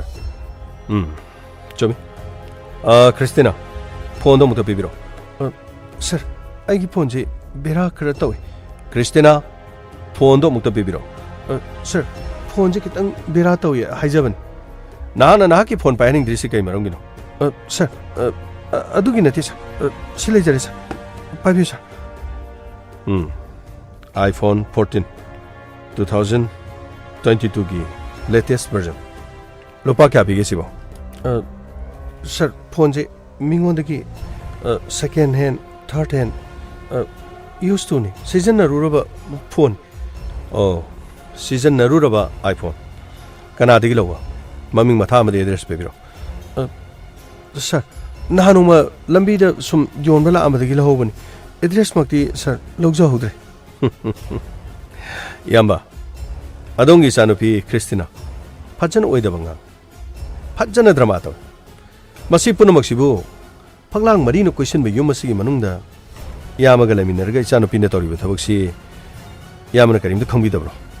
nate ichanu pine khumniba pakhumsibu mapa moina tabi yaribra asuk yamkraba lupa lakh amaga makhai hena piriba phone asi ichanu pigi makhot pibirisibu sir masidi aidi mamal khangjaba sunati aduga phone asigi matang sisu aidi karimata khangthri hauji kandi maru mapang khangnaba singnasu phone ga leiraga pi habaduda mangonda su phone leiraga piri bazara skri no ne sibo karamba mapa non masano pi da phone pi bada hojik ke matam da pi basi ate kri gi piri no du tawri no da tawri sahi sudri ko tre haiba gi wadi leitre ni kri no khang de gama gi watin sin nganda yepa ga pur ga sala sira khang de ni police na miya mamang da mi gi mamai da phu ba ya de interrogation taw ba ya de haiba police ke rule khara lai ba de gi khoi gi sar TAYI sin ko khara ya da ba gi taw ni yamba ai khoina hajari basi adom su tabi na ba hauji adom kari phawiri ba ki Chandra Kumar ko ba thika darma turiel ama da sibam safang ma ki gari turengi mapa da le adu Chandra Kumar gi phibam asi suicide nati mi kharana lok tunar ga hatpa mafam adu da kauraga hatpa natraga topam pham da halaga mafam adu da hundok lamba ma ki mobile phone aduga ma ki gari gi chesa lambi adu da leram masigi langla langjin asigi chumba khara thine na bagi da ai khoina khona jaduna mafam asle lam yama so tabir kari gi da mukta thikadar macha ahum leiraba Chandra Kumar ga adongi isanupi ga pau phongna ga dori bano haibase masigi matang sida domna khangna tumina lerira natraga isanupi na tawriba singa si mapa moina dum yai haibagira yamagi modam ta tajaki hayo Christina police na hari basi karino phone asuk yam krabo phone asigi mamana sibu nati kanana nongonda pirino sibu Chandra Kumar na nongonda pirakhibra natraga Chandra Kumar ga nanga pau phone bro ha hayune amutung abiko ai khogi mangda ngam phubigaro aduga isana pisi leisabi pharaba adong isana pigi mamai da dumna topongati Christina nak haujikti wapam singa si ima papungi mamangda dum haibina su pharan aduga kerole kaigi sidasu ini ma yaw habiyo nahaka Chandra Kumar ga kari mari leini aseng bodai wapam singa si danang na seng ba hairu do borgana lekai miyam aduga punamaksi khangdana bagidaba aikhoi gi custody da aikhoi gi chamina batar tharo sir maksi gari da chol ibungo amutung abiko Christina wapam sing si kari ipa isa ko na sanabana police na hoji khangningai sida nang su khumba yabadi khungkhrodana hayo nang na kari gi damak Chandra Kumar ga pau phonari Chandra Kumar ga nang ga kari haina balai hayo amukta hayo sir ai pabung na hai bo pham se ai gyan me na ma ta ai na sai na hai ja ki bedun ai gi phone da kaka Chandra Kumar na call torok padi lei aduga ma sum thabak chalu halaga gari thauba mathanda nungai te na wari sarak pagumba adagi halaga su tummabra larik parabra nangi kari wali kholi sumaina hangaga aingoda awat apagumba mateng pangbiba khara akuba ta pochai leibibagumba sumaina tawbani atubu aina di kaka Chandra Kumar hatte sa aduga ma sire haiba ja ai khangju khangde sa pare adudi phone asi sumahana leibane haiba sidi chumeko sir mane sir kaya da ngamino ne is phone asi bobina ahanbani haidana bobina phone asi soidana ka aga thilakpo irangmane ba bobi da mana duga phone asi maramda aingonda haidokrabani haidana mana bobi bo thini hekta ngangi ni kaya da ngamino ni hojikan gi angang sibo kaya da ngom kharabano ba is imai ki buki ne aidi masak matau phajaradana masam ngangli ga tairadana masidaida ke thorokpa cha thorokpada masak matau phajabani na phajai haidana mabu aina kaya da thagaliba aduga is tikadara maga mari leinarga leihan ba iPhone ore ne ko imai pim Christina adudi nana su Chandra Kumar hatpada yaugde harabani nana su thamoi sena pochai khara lei ꯅꯪꯉꯣꯟꯗ ꯃꯇꯦꯡ ꯈꯔ ꯄꯥꯡꯉꯤ ꯍꯥꯏꯕ ꯋꯥꯐꯝꯁꯤ ꯍꯣꯏ ꯃꯗꯨꯗꯤ ꯍꯧꯖꯤꯛꯀꯤ ꯃꯇꯝ ꯀꯅꯥꯒꯨꯝꯕ ꯑꯃꯅ ꯀꯅꯥꯒꯨꯝꯕꯤ ꯅꯨꯄꯤ ꯑꯃ ꯄꯥꯝꯖꯕꯗ ꯈꯨꯗꯣꯜ ꯑꯣꯏꯅ ꯄꯤꯕ ꯑꯗꯨꯒ ꯃꯥꯒꯤ ꯊꯃꯣꯏꯖꯣꯏ ꯇꯧꯅꯕ ꯍꯣꯠꯅꯕ ꯃꯗꯨ ꯐꯔꯦ ꯌꯥꯔꯦ ꯑꯗꯨꯕꯨ ꯆꯟꯗ꯭ꯔꯀꯨꯃꯥꯔ ꯁꯤꯔꯤꯕꯁꯤꯗꯤ ꯃꯥꯒꯤ ꯃꯔꯝ ꯍꯧꯖꯤꯛ ꯐꯥꯎꯕ ꯑꯩꯈꯣꯏꯅ ꯈꯪꯕ ꯂꯩ ꯅꯪꯅ ꯆꯤꯡꯅꯕ ꯑꯗꯨꯒ ꯅꯪꯒꯤ ꯄꯨꯟꯁꯤꯗ ꯑꯌꯦꯠ ꯑꯄꯟꯕ ꯄꯤꯕ ꯆꯟꯗ꯭ꯔꯀꯨꯃꯥꯔꯕꯨ ꯍꯥꯠꯂꯝꯕ ꯌꯥꯕ ꯍꯥꯏꯕꯗꯤ ꯅꯪꯒ ꯆꯟꯗ꯭ꯔꯀꯨꯃꯥꯔꯒ ꯃꯔꯤ ꯂꯩꯅꯕ ꯃꯇꯝꯗ ꯃꯤ ꯀꯅꯥꯃꯠꯇ ꯈꯪꯍꯟꯗꯅ ꯅꯈꯣꯏ ꯑꯅꯤꯒꯤ ꯃꯔꯤ ꯑꯃ ꯂꯩꯔꯦ ꯍꯥꯏꯕꯁꯦ ꯅꯪꯒꯤ ꯋꯥꯐꯝꯁꯤꯅꯗꯤ ꯇꯥꯏ ꯂꯨꯄꯥ ₹1.5 ꯄꯤꯕ ꯐꯣꯟ ꯑꯃꯕꯨ ꯃꯇꯦꯡ ꯄꯤꯕ ꯍꯥꯏꯕꯁꯤꯗꯤ ꯑꯅꯛꯄ ꯃꯤꯗ ꯅꯠꯇ꯭ꯔꯕꯗꯤ ꯑꯔꯥꯞꯄ ꯃꯤꯗ ꯃꯗꯨ ꯂꯥꯝꯕ ꯐꯪꯉꯣꯏ ꯑꯗꯨ ꯑꯣꯏꯕ ꯇꯥꯔꯕꯗꯤ ꯅꯪꯒꯤ ꯐꯣꯟ ꯂꯩꯕꯗꯒꯤ ꯍꯧꯔꯒ ꯅꯪꯒ ꯂꯩꯅꯔꯤꯕ ꯃꯔꯤꯁꯤꯗ ꯅꯪꯉꯣꯟꯗ ꯑꯌꯦꯠ ꯑꯄꯟ ꯄꯤꯕ ꯃꯤ ꯀꯅꯥ ꯀꯅꯥ ꯂꯩ ꯍꯥꯏꯕꯗꯤ ꯆꯟꯗ꯭ꯔꯀꯨꯃꯥꯔꯒꯤ ꯃꯤꯁꯤ ꯑꯁꯤꯗ ꯅꯪꯒ ꯆꯟꯗ꯭ꯔꯀꯨꯃꯥꯔꯒ ꯂꯩꯅꯔꯤꯕ ꯃꯔꯤ ꯑꯗꯨ ꯀꯜꯂꯛꯄꯗꯒꯤ ꯆꯟꯗ꯭ꯔꯀꯨꯃꯥꯔꯕꯨ ꯁꯦꯡꯗꯣꯛꯈꯤꯅꯅꯕꯒꯤꯗꯃꯛ ꯀꯔꯝꯕ ꯀꯅꯥꯅ ꯈꯣꯡ ꯑꯁꯤ ꯊꯥꯡꯖꯤꯜꯂꯝꯕ ꯌꯥꯏ ꯁꯔ ꯋꯥꯐꯝ ꯑꯗꯨꯕꯨ ꯁꯠ ꯁꯠ ꯍꯥꯏꯌꯨꯅꯦ ꯄꯨꯂꯤꯁꯅ ꯍꯪꯂꯤꯕꯁꯤ ꯅꯪꯕꯣ ꯆꯍꯤ 90 ꯍꯦꯜꯂꯕ ꯑꯃꯒ ꯅꯪꯒ ꯃꯔꯤ ꯂꯩꯅꯔꯝꯕ ꯑꯗꯨꯒ ꯑꯩꯈꯣꯏꯕꯨꯁꯨ ꯈꯪꯍꯟꯗꯕ ꯂꯩꯕꯥꯛ ꯃꯤꯌꯥꯝ ꯃꯃꯥꯡꯗ ꯏꯖꯠ ꯑꯁꯤ ꯃꯥꯡꯕ ꯇꯥꯔꯦꯅꯦ ꯅꯪꯕꯣ ꯃꯤ ꯈꯪꯅꯔꯛꯇ꯭ꯔꯤꯉꯩ ꯄꯨꯂꯤꯁꯅ ꯅꯪꯕꯨ ꯄꯨꯈꯤꯗ꯭ꯔꯤꯉꯩꯗ ꯀꯔꯤꯅꯣ ꯑꯁꯦꯡꯕꯁꯤꯡꯗꯣ ꯍꯥꯏꯌꯨꯅꯦ ꯏꯌꯥꯝꯕ ꯑꯃꯨꯛꯇ ꯉꯥꯏꯕꯤꯈꯣꯅꯦ ꯑꯩꯈꯣꯏ ꯄꯨꯟꯅꯃꯛ ꯍꯣꯠꯅꯖꯔꯤ ꯏꯅꯦꯁꯨ ꯃꯐꯝꯁꯤꯗ ꯂꯩꯔꯒ ꯊꯣꯛꯂꯤꯕ ꯊꯧꯗꯣꯛꯁꯤ ꯃꯇꯥꯡꯗ ꯏꯅꯦꯅ ꯃꯤꯉꯣꯟꯗ ꯋꯥꯔꯤ ꯁꯥꯕꯤ ꯍꯥꯏꯅꯤ ꯏꯕꯨꯡꯉꯣ ꯑꯩꯗꯤ ꯁꯥꯔꯣꯏ ꯑꯩꯒꯤ ꯏꯕꯨꯡꯁꯤꯡꯅꯦ ꯑꯗꯨꯒ ꯈ꯭ꯔꯤꯁꯇꯤꯅꯥꯁꯨ ꯑꯩꯅ ꯂꯨꯅ ꯈꯟꯖꯔꯤꯕꯅꯤ ꯑꯩ ꯀꯔꯤꯃꯠꯇ ꯍꯥꯏꯖꯔꯣꯏ ꯏꯕꯨꯡꯉꯣ ꯌꯥꯝ ꯅꯨꯡꯉꯥꯏ ꯑꯗꯨꯗꯤ ꯈ꯭ꯔꯤꯁꯇꯤꯅꯥ ꯑꯃꯨꯛꯀ ꯍꯟꯅ ꯅꯤꯡꯁꯤꯡꯉꯨ ꯅꯍꯥꯛꯀꯤ ꯅꯨꯡꯁꯤꯅꯕꯗ ꯀꯜꯂꯛꯄ ꯅꯠꯇ꯭ꯔꯒ ꯅꯈꯣꯏ ꯑꯅꯤꯒꯤ ꯃꯔꯤꯁꯤꯗ ꯑꯌꯦꯠꯄ ꯄꯤꯔꯛꯄ ꯃꯗꯨꯅ ꯃꯔꯝ ꯑꯣꯏꯔꯀꯥꯟꯗ ꯅꯪꯅ ꯉꯥꯡꯈꯤꯕ ꯅꯠꯇ꯭ꯔꯒ ꯆꯟꯗ꯭ꯔꯀꯨꯃꯥꯔꯅ ꯉꯥꯡꯈꯤꯕ ꯃꯗꯨꯗꯒꯤ ꯅꯈꯣꯏ ꯑꯅꯤꯒꯤ ꯅꯨꯡꯁꯤꯅꯕꯒꯤ ꯃꯔꯤ ꯑꯁꯤ ꯊꯗꯠꯂꯒꯦ ꯍꯥꯏꯗꯅ ꯀꯅꯥꯒꯨꯝꯕꯅ ꯀꯔꯤ ꯇꯧꯔꯛꯄ ꯌꯥꯕꯒꯤ ꯑꯣꯏꯊꯣꯛꯄ ꯂꯩ ꯑꯃꯨꯛꯇ ꯅꯤꯡꯁꯤꯡꯉꯨ ꯁꯔ ꯑꯗꯨꯒꯨꯝꯕꯗꯤ ꯑꯃꯠꯇ ꯂꯩꯇ ꯃꯥꯜꯂꯦ ꯑꯗꯨꯒ ꯁꯔ ꯑꯩꯈꯣꯏ ꯊꯣꯏꯅ ꯅꯨꯡꯁꯤꯅꯕ ꯅꯠꯇꯦ ꯁꯔ ꯃꯥꯅ ꯄꯣꯠ ꯆꯩꯁꯤ ꯂꯩꯔꯒ ꯀꯛꯑꯒ ꯄꯪꯄꯤꯗ ꯄꯤꯔꯛꯄꯅꯤ ꯑꯗꯨꯒ ꯀꯝꯄꯦꯅꯤ ꯇꯣꯉꯥꯟꯕꯒꯤ ꯁꯤꯁꯤꯅ ꯗꯦꯂꯤꯚꯔꯤ ꯕꯣꯏ ꯑꯃꯅ ꯑꯗꯨꯝ ꯄꯪꯊꯤꯟꯗ ꯊꯤꯜꯂꯛꯄꯅꯤ ꯑꯗꯨꯗꯒꯤ ꯃꯥꯒꯤ ꯄꯣꯠ ꯆꯩ ꯄꯤꯔꯛꯄ ꯃꯌꯥꯝꯁꯤꯗꯒꯤ ꯑꯩꯁꯨ ꯄꯣꯠ ꯆꯩꯗꯨ ꯃꯌꯥꯝꯅ ꯂꯩꯕꯤꯔꯕꯅꯤ나 마가 와리 카라카라 사나바 각다니 아이디 토이나 마가 아란바 짜타키바 아란바 콩탕탕키바 아이디 카리마타 레이티에서 아도디 델리버리 보이마 कोचिन थिलै पोचै पिरे हेबदुदि ममिङ खंब्रा सर मागी ममिङ बोबी कवै अदुगा मागी नंबर सु लै अदुदि पोचै याम्बा बोबी न थिलैसिरा अतोपदि लाक्त्रो सर अतोपसु लाक्ति लाक्पनि अदु हंदक ए पोट कक्त्रे अयामना अइना कइङेददि दाबोबिना लोइना थिलम ngaktani अदुदि बोबी हारिबसी चंद्र कुमार की मीरो नंगे अपाबा पोसै सिंगसी चंद्र कुमार न लेरगा बोबी द थिला लेजालो सर अदुदि आई थोइना खंगथि अदुगा सर पोचै अयामबदि आइना अदुम काअगा आइंगोंदा पैसा दो आइगी गूगल पे दा कापकपदगी अदुदगी अदुम काअगा तौबने ओ अदुदि बोबी की नंबर कोइ तमते पिरो संतोष सर नंबर सिंजर इबुंगो आइबो कइनोमता हाइबे यागद्रे इबुंगो करी मतानो अखोइगी टाइबोल सु लेरिको लाना लोबिगनो को टाइबोल आइदी आंगांग सिंगसिगी मरी सु आइ थोइना खंगजदि थौदोक्सि मतांगदसु खंगदि अदैदा क्रिस्टिना ना बोबी पल्लबनिना आइदी बोबी पनबदु कया या जनिंगदबा इतेमा वाफम असिदे तेमनी यानिंगदबे मरम सिकरी बोबी के तेम करी मरी थोनबा इबुंगो आई मरी मत थोनजदि अदुबु बोबी हारिबा ngang डेलीवरी बॉय ओरसु यामना फबा ngang मादी आइना पोट कक्पदसु माना यामबदुम थिले अदुगा हंदक मरक्ति स्वाइसदसु उद्रे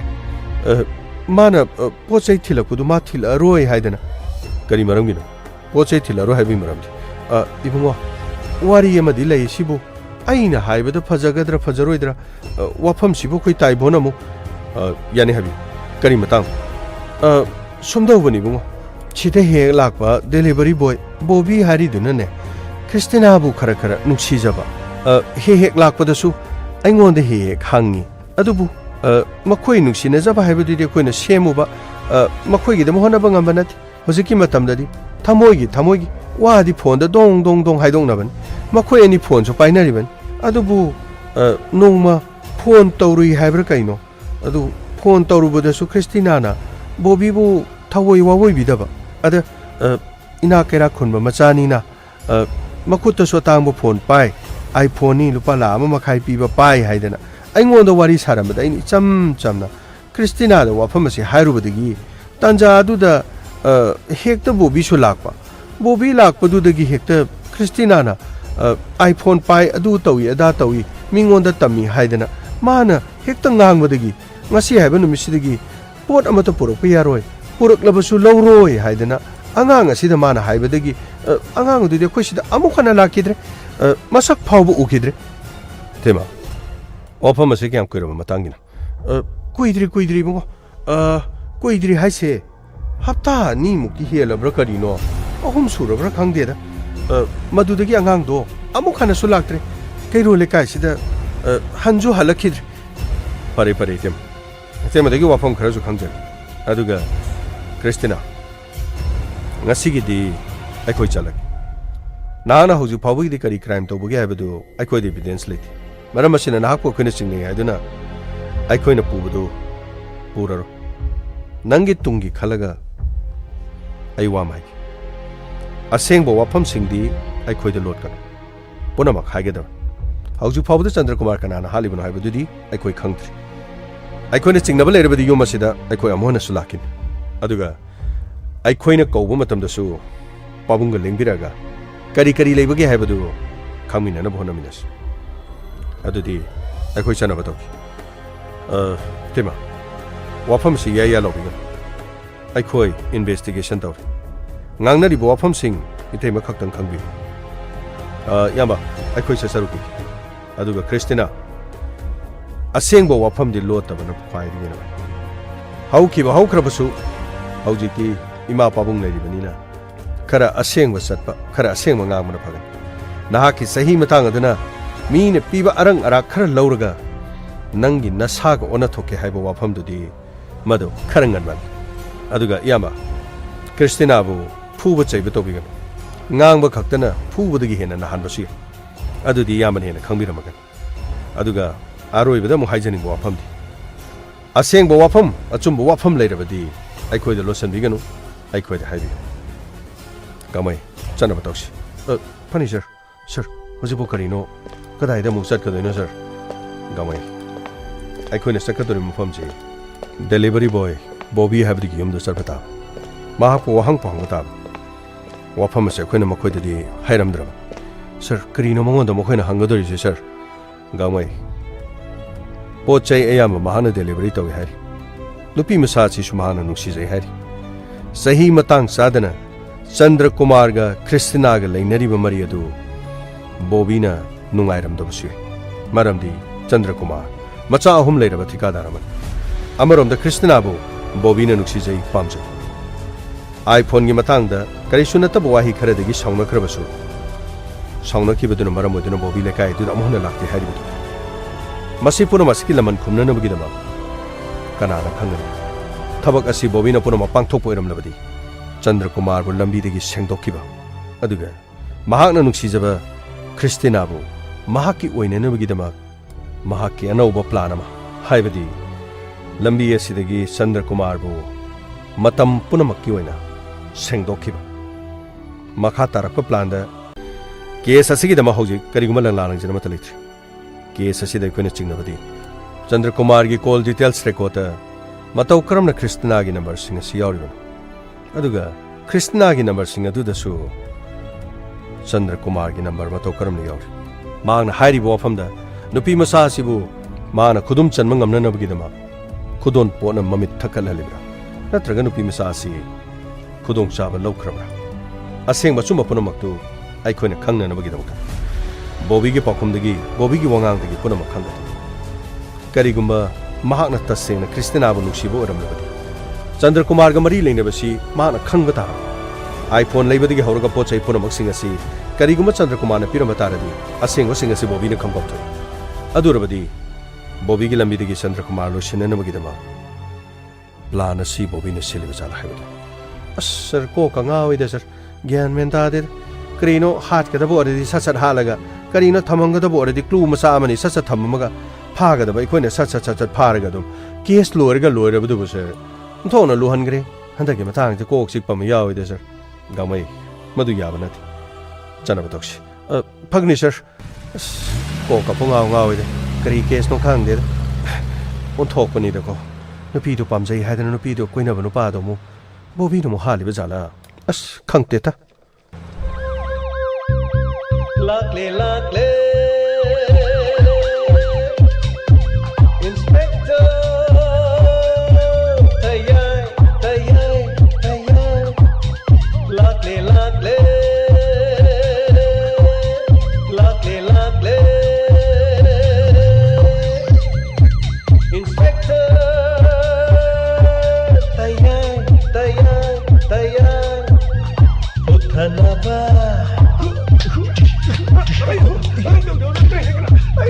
Kanbinaba. Thank you, sir. Welcome. Uthanaba. Kanbinaba.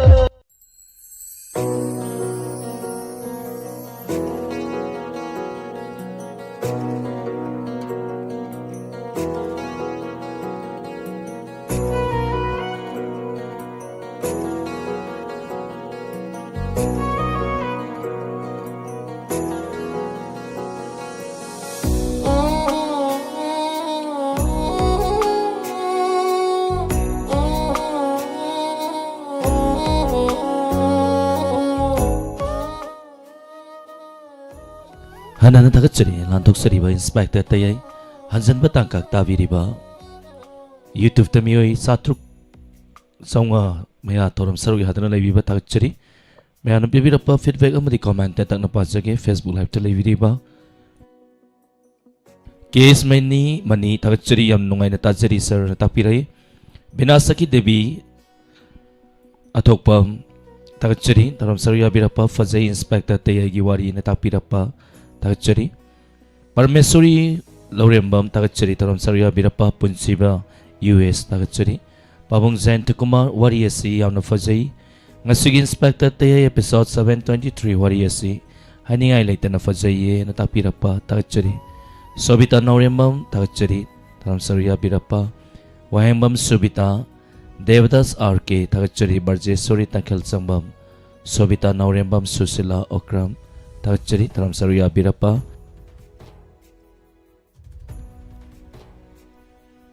Nasugi Inspector Tayai Anoba Tangkak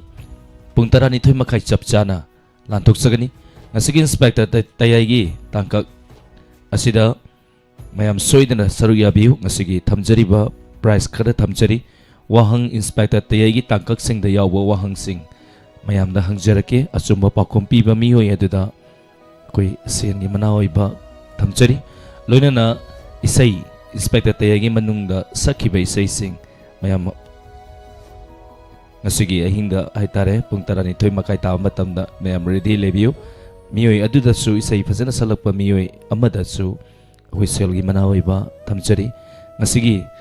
prize thambi na bigdamakta donor sing hai batai ngate pangbira khraba sing sarang theng tomba lupa lising ahum San Alangbam lupa chonga Rose Money and Rembam lupa chonga Lalita Namairapam Kuigi Gamaigi Kersi Sabi lupa chonga maga Kamala Moirang Tem lupa chonga Matau Leibi Palisingani Ngasigi Inspector Tayai lising maga chonga subatangkakta kuigi entertainment program magaloina na mayam puna Saruya Minasi Ngasigi Inspector Tayai Ibam San in Tozam Tagachari Taram Saruya Birapa Imabi Mola Konsum Tagachari loina na matipang birakab da kugi thorom kaya da lepta na Saruya Biriba hozi using na Delhi da engineering gi tabak tawduna laibiriba Pabung Zen Tukumar lipat sa humamaga kapirei thank you masigi matipang birakab puna mapuhay haningan ito na Tagachari lantok sa diba thorom masigi makatarak pada lantok sa gani entertainment program mayam puna magsaruya minasi sanayebi waka tampa PS ning TV tagchari taram saruya birapa sanawas nawas tagchari taram saruya birapa isai makudol tamjage singi leirang leinungsi kudol tamjari sumang kumai sumang nilada Susil amadi James Hegruza Manipur na sakhiba isai ni kudol tamjari mayam puna taminasi.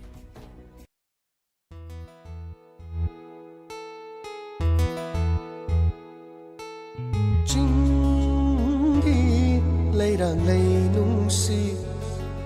malamgi sahum kalakle Chingi leirang leinungsi malamgi sahum kalakle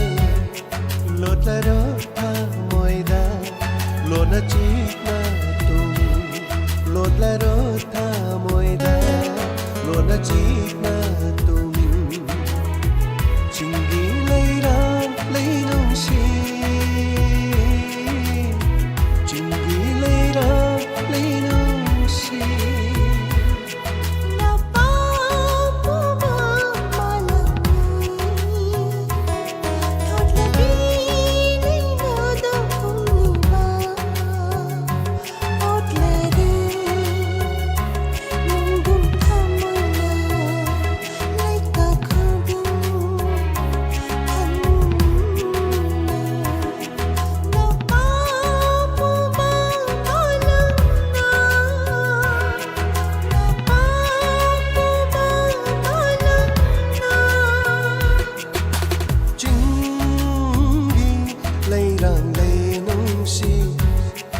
malangi sahum kalakle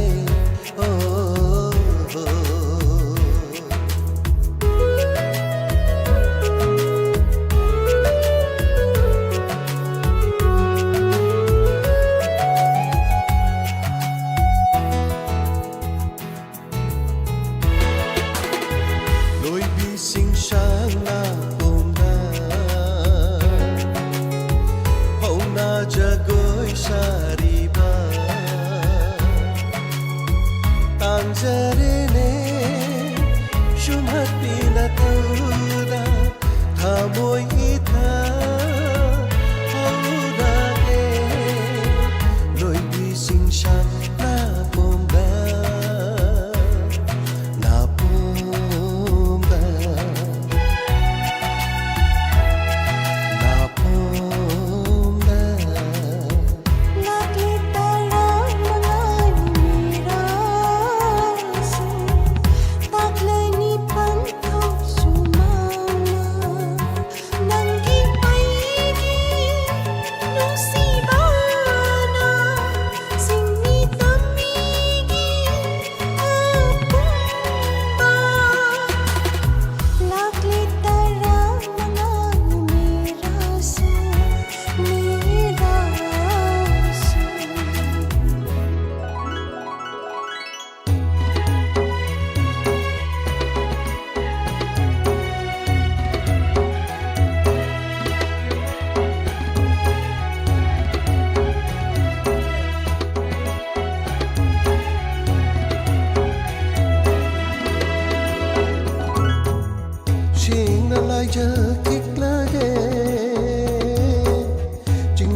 Ningol singgi jakau tha lakle lakle hiyang gaigi ningol jakau tha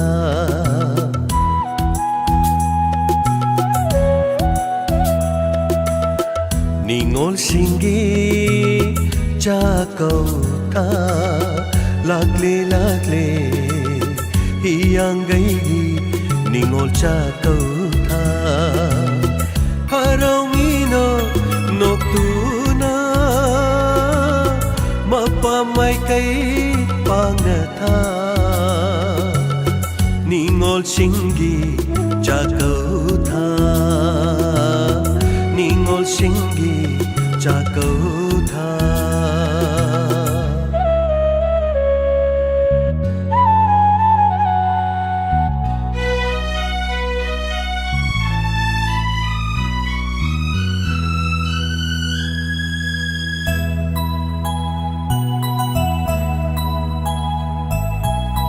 Laijaba kharadang shetla charaga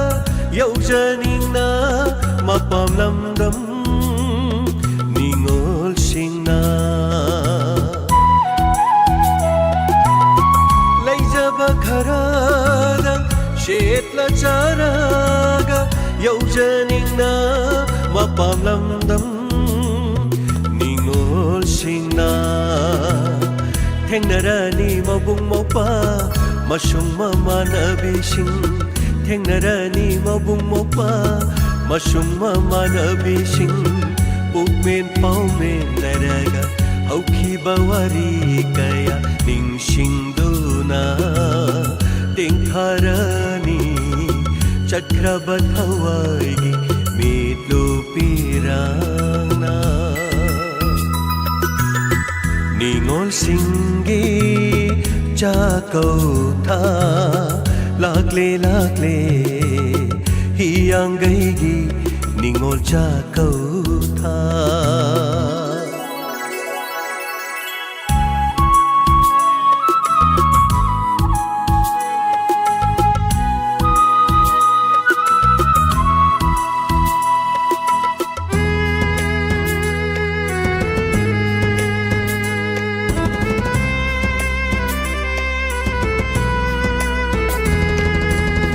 Kanalay jadraba ningol singgidi milupirang sintaba numitni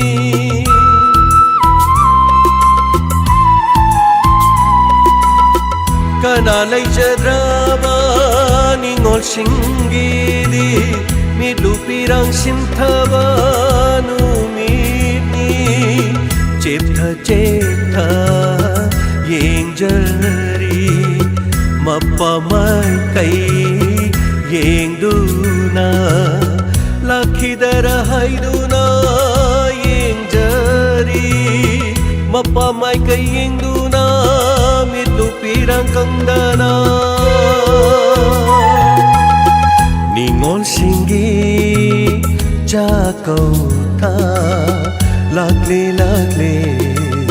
hiyang gaigi ningol jakau tha Harawino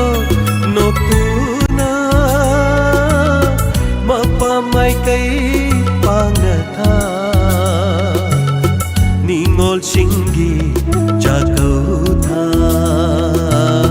Ningol singgi jakau tha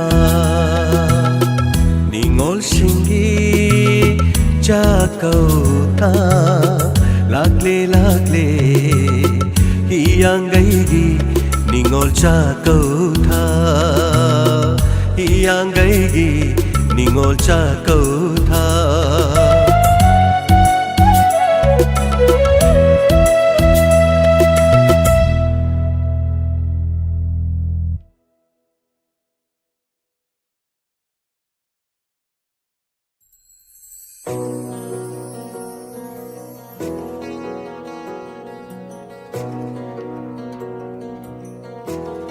Hanana tagat sering asigi lantok seriba Inspector Tayai hanjan batangkak tabiriba YouTube amadi Facebook ta leibiriba singna Next Best ta Entertainment Program gidamakta lakpiyo ꯍꯧꯖꯤꯛꯀꯤ ꯑꯣꯏꯅꯗꯤ ꯃꯤꯀꯨꯞ ꯈꯔꯗꯪ ꯃꯌꯥꯝꯗꯒꯤ ꯂꯥꯞꯊꯣꯛꯆꯔꯤ ꯄꯨꯝꯅꯃꯛꯄꯨ ꯑꯣꯂꯦꯟ ꯁꯥꯄꯝꯅ ꯑꯃꯨꯛꯀ ꯗꯥꯏꯀꯣꯛꯅꯅ ꯈꯨꯔꯨꯝꯖꯔꯤ